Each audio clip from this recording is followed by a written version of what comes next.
Hi guys, it's Coach Anthony back at you with another edition of Animate, bringing chess to life. Today I would like to continue the theme of material. We saw in the previous video that extra material is desirable as it helps on the pathway to victory.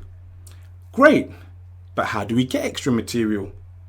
We will examine some of the common ideas, so buckle in, let's go! In this position, with white to play, it's clear to see that the white team is winning upon a material count. Let's quickly do that.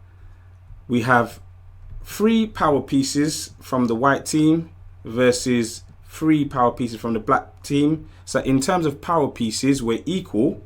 However, in terms of pawns, we can see 7 for white and 5 for black, which is a decisive material advantage.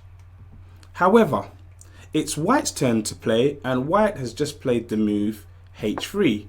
Simple idea being to eject the knight.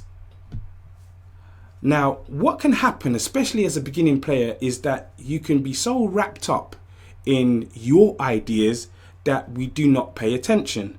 So one of the ways that we can win material is simply by developing a wonderful habit, and that is paying attention to your opponent's moves, because it could either win you material or it could lose you material. So it's black's turn to move, and black has noticed a lovely check and decides to play this move check, attacking the white king. Now, what's the best response here? Capture, block, run away? Hopefully you found pawn to c3, which now leaves black in a real dilemma. We have 2 pieces being attacked and you can't save them both at the same time, which will lead to material loss, which will then lead to a decisive advantage. So black decides, well, you know what? I'ma save my horsey. I don't want my horse to go to the Old Town Road. I'd rather it stay with me. Okay, so the horse is back up on the porch. Now, leaves white to grab the bishop.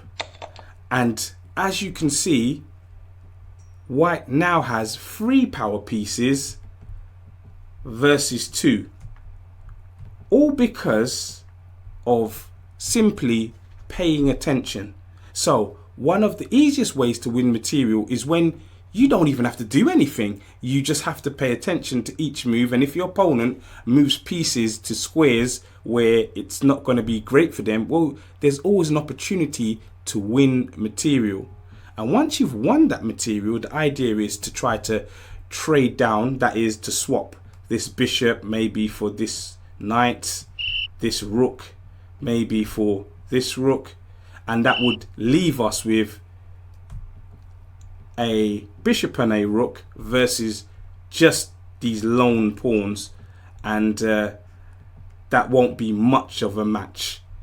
It will be a mismatch.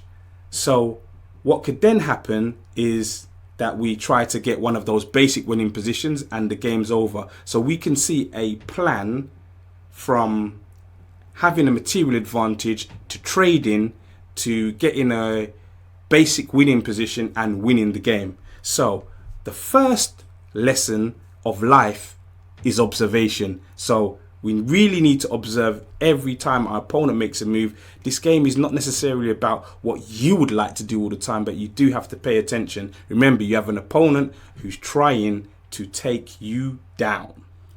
In this next position, it is the black team's turn to move.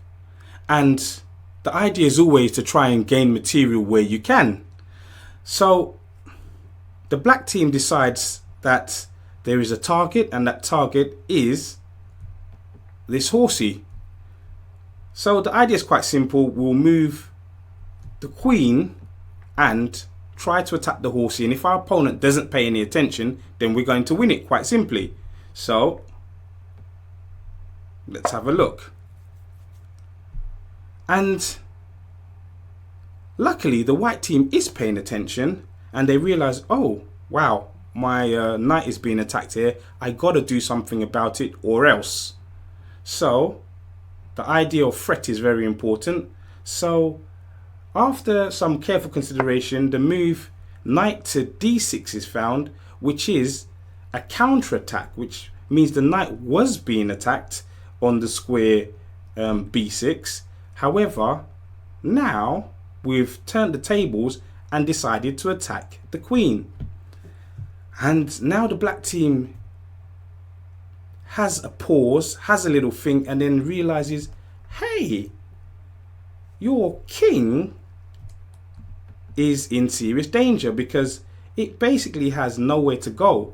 These pawns in front of it are acting as a barrier, and if only I could land a check, then maybe it would be game over.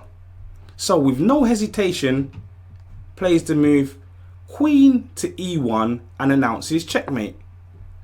Unfortunately, this is a major error, and this is the type of stuff that can happen a lot, especially as a beginner, and that is you hastily place your piece in a square, which is quite simply a booby trap, and then unfortunately you feel the pain with a move like bishop coming backwards and taking that queen, and now the material advantage is decisive for the white team.